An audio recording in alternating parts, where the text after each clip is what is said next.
Balochistan assembly میں budget پر بحث اجلاس کا آغاز ہوا۔ اجلاس میں صوبائی بجٹ 2023-24 پر عام بحث ہوئی۔ اجلاس کی زیر صدارت اسپیکر میر جان جمالی کر رہے تھے۔ اسپیکر بلوچستان اسمبلی نے اپوزیشن کو نام نہاد قرار دیا۔ بی این پی کے پارلیمانی لیڈرز نے اسپیکر کے ریمارکس پر شدید رد عمل ظاہر کیا اور احتجاج کیا، جس پر اسپیکر جان محمد جمالی نے اپنے ریمارکس واپس لے لیے۔ میزانیہ ہوتا ہے آمدن و اخراجات کا، جس طرح حکومت نے کہا ہے کہ 751 ارب روپے کا یہ پورا بجٹ ہے، جس میں 49 ارب روپے وہ خسارہ پیش کیا گیا ہے۔ ڈیولپمنٹ کے لیے تقریباً 435 نان ڈیولپمنٹ کے لیے 435 ارب روپے اور ڈیولپمنٹ کے لیے 229 ارب روپے۔ میں نے خود اپنی بجٹ تقریر میں جن شعبجات کا میں نے ذکر کیا، جن کو توجہ دینی چاہیے، وہ ہے ایگریکلچر، لائف اسٹاک، فشریز اور فارسٹری، اور یہ جو شعبجات ہے ماہی گیری ہے، ان کے لیے بجٹ میں زیادہ پیسے رکھنے چاہیے تھے، کیونکہ یہ پروڈکٹیو سیکٹرز ہے، یہ عوام کو کچھ دے رہی ہے۔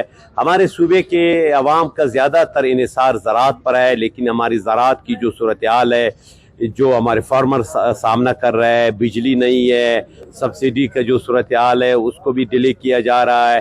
اسی طرح لائف اسٹاک، جو مال مویشی پالنے والے لوگ ہیں، ان کی حوصلہ شکنی ہو رہی ہے، ہمارا پورا لائف اسٹاک تباہ ہو گیا ہے۔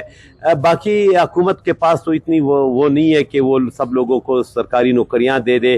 اگر ہم عوام کو کچھ دے سکتے تو ہمیں مائنز منرل پر توجہ دینی چاہیے، تاکہ اس میں زیادہ سے زیادہ فیسیلیٹیشن دی جائے، تاکہ عوام جا کر کے وہاں مائنز منرل میں کام کرے، ایگریکلچر میں کمائے، ایگریکلچر میں وہ کام کرے، لائف اسٹاک میں وہ کام کرے۔ ماہی گیری کا جو بڑا شعبہ ہے، ہمارے ساتھ 750 کلومیٹر طویل سمندر ہے، وہاں ہم فشر مین کے لیے وہ انسینٹیو پیدا کرے، تاکہ وہ جا کر کے اپنا کام۔ اجلاس میں بجٹ پر بحث میں حصہ لیتے ہوئے سیشن کے دوران پشتونخوا میپ کے رکن اسمبلی نصر اللہ زہری کے آئندہ مالی سال 2023-24 کے بجٹ پر اختلاف کیا اور اعتراضات بھی ظاہر کیے۔ ان کا کہنا تھا کہ آئندہ مالی سال کا بجٹ ترقیاتی مد میں انتہائی کم پیسے رکھے گئے ہیں۔ زراعت، فشریز، جنگلات، لائف اسٹاک کے لیے بھی بجٹ میں پیسے نہ ہونے کے برابر ہے۔ انہوں نے کہا کہ جامعات کے لیے بھی پیسے کم رکھے گئے۔ تعلیم کے حوالے سے ان کا کہنا تھا کہ عمارتیں بنانے سے علم نہیں آتا، بلکہ اساتذہ کے پڑھانے سے معاشرہ تعلیم یافتہ ہوتا ہے۔ یہ شعبے بلوچستان کی ترقی میں اہمیت کے حامل ہیں، مگر آئندہ مالی سال کے بجٹ میں ان کے لیے جو رقم مختص کی گئی ہے وہ نہ ہونے کے برابر ہے۔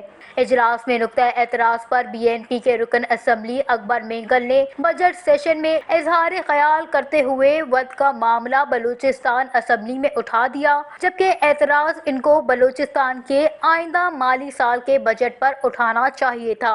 اجلاس میں رکن اسمبلی زینت شہبانی نے بھی بجٹ پر اعتراض کرتے ہوئے کہا، لیکن یہ باتیں یاد رکھی جائیں گی، لیکن وہ بندہ بس نہیں، ہائی کمان کا آرڈر ہے۔ میں نے کہا ٹھیک ہے، بس ابھی کیا کیا، 1 سال بعد میرے کاموں کو اپلوڈ کیا گیا ایک ہمارے ایم پی اے کے نام پر، میرے تمام اسکیمات اس کو دی۔ یہاں تقریباً سارے منسٹروں کو پتہ ہے، میں سب کے پاس گئی، اس لیے گئی کہ یہ لوگ اس بات کا گواہ رہے کہ میں ان سب کے پاس اپنا مسئلہ لے کے گئی ہوں۔ تو اس ایم پی اے تک بھی بات پہنچی، اس نے کیا کیا، ان میں سے چار اسکیمات کسی ان الیکٹڈ بندے کو دے دیے تاکہ میرا نام چھپ جائے، تاکہ میرے نام کا لوگوں کو پتہ نہ چلے۔ اس نے کیا کیا، 4 ان کو دے دیے۔ لیکن مجھے ظاہر ہے میری اسکیمات ہیں، آپ کیسے اٹھ کر میں ابھی زہرے صاحب کی اسکیمات لے لوں؟ نہیں لے سکتی ہوں نا۔ تو اس کے اپنے اسکیمات ہیں، اس کے اپنے علاقے کے ہیں، لوگوں نے تجاویز دی ہے۔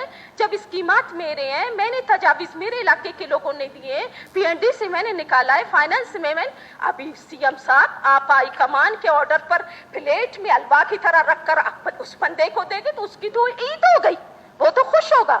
لیکن میں اپنے یہ سوالات سی ایم صاحب کے لیے چھوڑتی ہوں کہ اس ایوان میں آ جائے۔ میں نے اس ایوان میں اس سے سوالات کیے، میرے جوابات وہ دے دے کہ جب سے آپ کی گورنمنٹ آیا ہے ابھی 23-24 کا یہ بجٹ میں